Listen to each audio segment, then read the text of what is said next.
Pour la première fois depuis 2 ans, ils ont pu passer un peu de temps avec leurs femmes et leurs enfants. Mais ils doivent reprendre le travail et les adieux paraissent aujourd'hui encore plus difficiles. Franchement, j'ai plus trop envie d'y aller. Même s'ils y vont à reculons, il est des propositions qui ne se refusent pas. Au Qatar, ils devraient gagner 200 € par mois, 10 fois le salaire moyen au Népal. Pour un villageois comme moi, aller au Qatar, c'était un rêve. Maintenant, dans le village, les gens me respectent. Si je gagne assez d'argent, je construirai une petite maison rien que pour moi. Je pourrai me marier et avoir une vie confortable. Dès l'avion, nous devons être extrêmement prudents.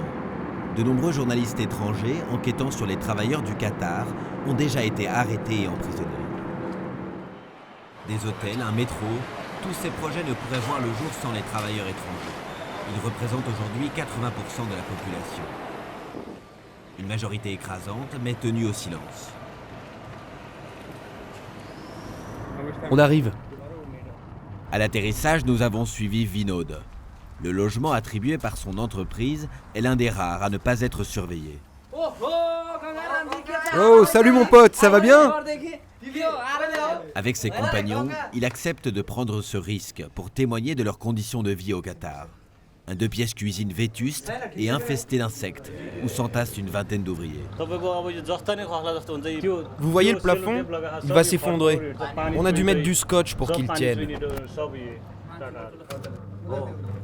Écoutez le bruit du climatiseur. Ça souffle de l'air chaud. Et l'été, c'est encore pire. C'est la première cause de mort des ouvriers. Ils rentrent épuisés du travail, ils s'endorment dans ces conditions, et le matin, parfois, on les retrouve morts. Ici, on est tout en bas de l'échelle sociale. On est des citoyens de 3e classe. Parfois, j'ai l'impression que je suis un esclave. Je n'aurais jamais pensé cela avant. Je croyais que c'était un pays incroyable, moderne. J'étais plein de rêves. Nés dans les montagnes de l'Himalaya, ces hommes habitués aux hivers rigoureux doivent affronter l'été des températures qui montent jusqu'à 50 degrés.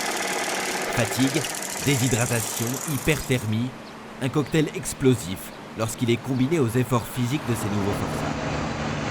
Les chantiers sont bien gardés. Il faut donc ruser avec les contremaîtres pour approcher les ouvriers au moment de leur rotation.